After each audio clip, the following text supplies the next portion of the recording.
Mystery of Black Hollow Lane, Chapter 23, Saying Goodbye. It took half an hour for the nurse practitioner to finish up examining Emmy. "You'll be fine," she said. "Just take it easy for a few days. I'll make sure you take time to get rest before finishing up your exams. You'd better spend the day in here so I can keep an eye on you." Emmy nodded and lay down on the bed. She was just about asleep when she heard the door click and ease open. "Hey, Emmy," whispered somebody. "You still awake?" Emmy opened her eyes and smiled. She was wondering how long it would take Jake and Lola to sneak in here. "So," Lola said, "tell us everything you left out when the adults were listening." "It's pretty much the same," Emmy said, "other than the box, obviously." "You didn't tell anyone the truth?" Jack asked. "No way," Emmy said. "Jonas would have killed me to get that box, and I bet he's not the only one. I'm not telling anyone." Emmy pulled 2 medallions out of her pocket. "Do you still have the ones I gave you?" Both Jack and Lola nodded. Good thing you thought of giving them to us in case we ran into anyone from the Order," Jack said. "At least the medallions are still safe," Emmy said. "And you're safe too," Lola said. "Jonas thinks the medallions are gone, so there's no point in coming after you." "It's too bad about the pewter box, though," Jack said. "It was so beautiful." Emmy smiled. "You don't think I brought the real box down there with me, do you?" Jack raised his eyebrows. "It was the decoy box," Lola asked. "The one you put the medallions in after the break-in." Emmy nodded. "I'm pretty sure it was too dark for Jonas to see the difference." "What are you going to do with the medallions now?" Jack asked. "I don't know," Emmy said. "Put them back in their real box, take them home and figure out what to do next, I guess." There was a knock on the door and the nurse practitioner came in. "The patient is supposed to be resting, and I believe you two have exams to be studying for." Jack and Lola quickly left the room, and Emmy closed her eyes again. She should really be studying, but before she could give it a second thought, she was fast asleep. Emmy didn't wake up until the evening. Madame Boyd told her she'd be given a few extra days to rest before taking her last exams. By the time they were done, it was the last day of school and her mum was on her way to pick her up. Emmy hadn't told her mum about what happened in the tower. Not exactly. She said someone had dared her to ring the bell and she'd lost the grip and almost fallen. Madame Boyd must not have told her what really happened, at least not yet, because her mum gave her a huge lecture on not blindly doing dares that were dangerous. When her last exam was done, Emmy met Jack and Lola in the common room. "How was it?" Lola asked. "I'm just glad it's over." Are you talking about the exam or about the school year?" Jack asked. "Both, I guess." Jack bit his lip. "You're sure you want to come back?" Emmy didn't answer right away. She'd been giving this a lot of thought and she hadn't really said it out loud yet. "I'm no safer at home than I am here. At least there are people here to look out for me. And I think Barlow's right. Now that Jonas has been uncovered as the head of the Order, he'll probably lay low for a long while." "But don't you feel weird?" Jack asked. "About coming back to the place where someone tried to kill you?" Emmy shuffled her feet.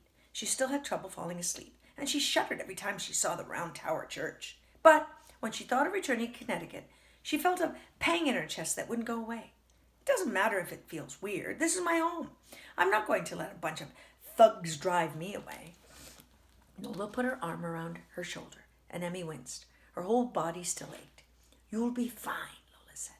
"Come on, let's get you your stuff." When Emmy and Lola got upstairs, they found Victoria lounging on the bed with a magazine while her mother's maid packed her things. Emmy pressed her lips together. She'd really hoped Victoria would be gone by now. Lola started tossing things into Emmy's suitcase. She threw a stack of class notes in the garbage, and Emmy quickly fished them out. Victoria's maid zipped up her last bag and started heaving it toward the stairs. It looked like it was at least twice her body weight. Lola dumped the last of Emmy's clothes into her suitcase and sat down on top of it. I think if you fold them..." "No, it's good." Lola yanked at the bulging zipper shut and dragged the bag into the hallway. Thunk, thunk, thunk, thunk. Emmy laughed. She hoped the suitcase was strong enough to survive a trip down 3 flights of stairs with Lola. It was just Victoria in the room now. Emmy looked away. What was she supposed to say to a roommate who hated her? Victoria looked up and stopped flipping through her magazine. She must have realized they were alone. She put the magazine in her purse, pulled out a compact, and studied her reflection. She snuck a few glances at Emmy in the mirror. I didn't do it, you know. Emmy wrinkled her forehead. Didn't do what? I didn't trash all your stuff after the football tournament. Oh, yeah, I know. Emmy had almost forgotten she'd even suspected Victoria. You lasted a lot longer here than I thought you would, Victoria said. I figured you'd be back home with your mum within a month. Emmy crossed her arms. Why's that? You were getting teary almost every time I came into the room. I couldn't say one word to you without the waterworks starting. I've been a boarder since I was 7 years old. I've heard girls cry into their pillows all night and beg their mums to come to get them. Tears solve nothing. They just make you weaker. Emmy stared at Victoria. Your parents sent you to boarding school when you were 7 years old? She couldn't imagine it. Victoria smoothed out her hair. I barely even remember living with my parents. Don't you spend the summer with them? They're usually traveling. There's always some nanny at home to look after me in the summer. Not that I need it anymore. Some nanny? It sounded like Victoria didn't even know who she'd find when she got home. Do you miss them? Victoria adjusted the locket around her neck. They send me stuff that's good enough for me. Emmy pictured 7-year-old Victoria on her first night at boarding school. Little blonde piglets, clutching a teddy bear, telling herself that tears solved nothing. They wouldn't make her parents care. Victoria's maid came back into the room. Your things all ready, miss? Emmy cleared her throat. I guess this is goodbye. Victoria snapped the compact shut and stuffed it into her purse. Let's hope so. She slung her bag over her shoulder and left, her fancy sandals clacking all the way down the stairs. When Lola came back, she had a reluctant looking Jack with her. Oh, relax. I saw Victoria leave, Lola said. No one's going to rat you out for being in a girl's room on the last day. Jack slipped inside and quickly shut the door. Lola handed Emmy an envelope. Someone left this in my mailbox. Emmy's stomach started to churn. Another envelope. She wasn't even sure she wanted to open it. She had enough adventures for a while. She took the envelope and pried open the edge. There wasn't much point in putting it off. She knew she'd opened it eventually. There was a small piece of paper inside. She pulled it out and read it aloud. Forgive John for telling me where you'd be, though he doesn't know where I am. Forgive my cryptic notes. They could have fallen into the wrong hands. Forgive me for pretending to be a priest. I was desperate to catch a glimpse of you. I won't ask you to forgive my absence, even though it haunts me. Pretending to be a priest? Jack asked. What's that about? The Christmas concert, Emmy said. A priest offered to check my coat, and when I got the coat back, the letter was in the pocket.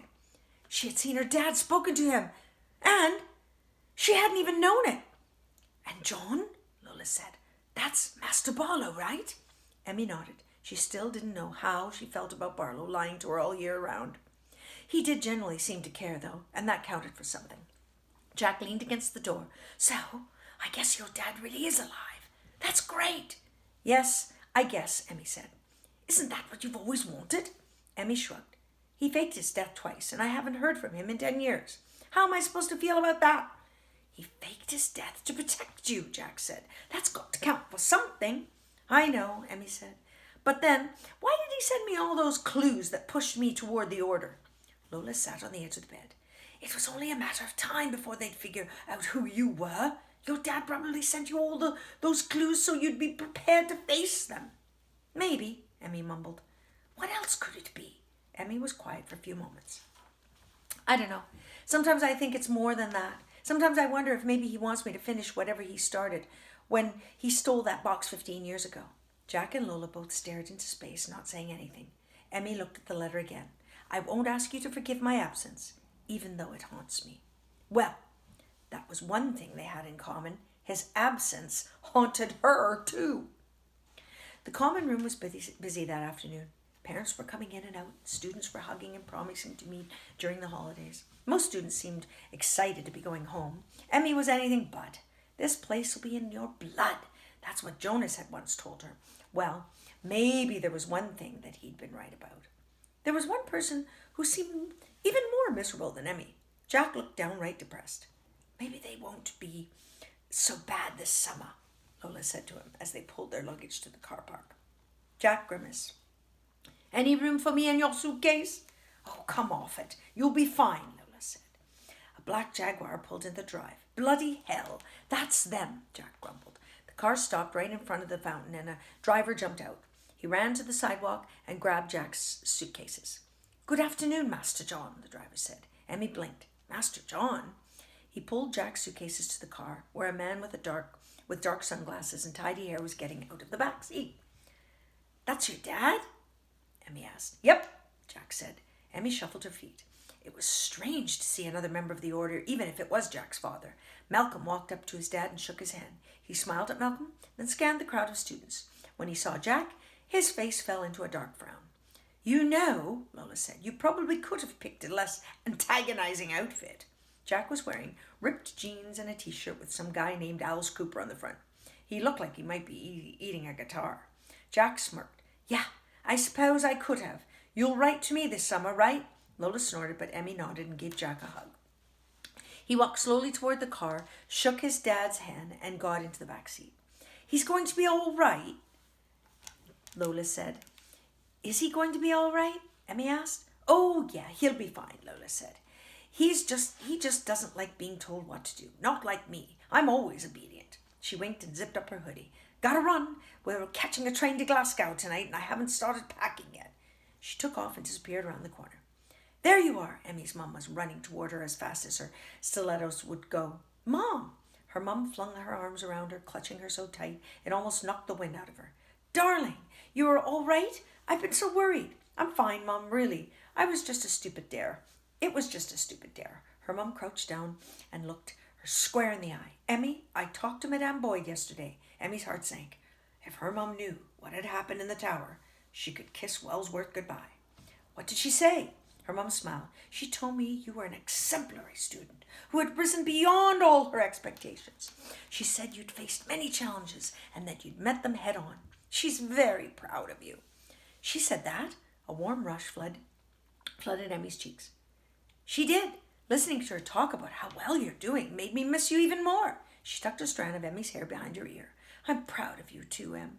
Looks like I'll be sending you to a more challenging school at home next year. The warm rush vanished. Home? But Mum, Wellsworth is my home. Darling, don't be ridiculous. I'm glad you've done so well while I was away, but filming this TV show is over now. I can't profess to be parenting expert if my 12-year-old daughter lives on a different continent. Of course this was about her mother's career. Emmy, well, she should have known.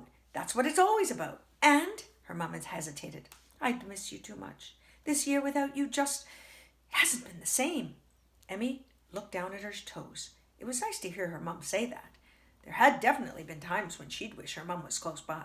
Maybe going back to Connecticut wouldn't be so bad. She looked around the parking lot and saw the main building rising above her. Its towers and spires had been so intimidating on her first day. It had made her think of an old cathedral that nobody went to anymore. Now it made her think of St. Audrey's feast day and getting lost in an endless library and Master Barlow bringing Shakespeare to life.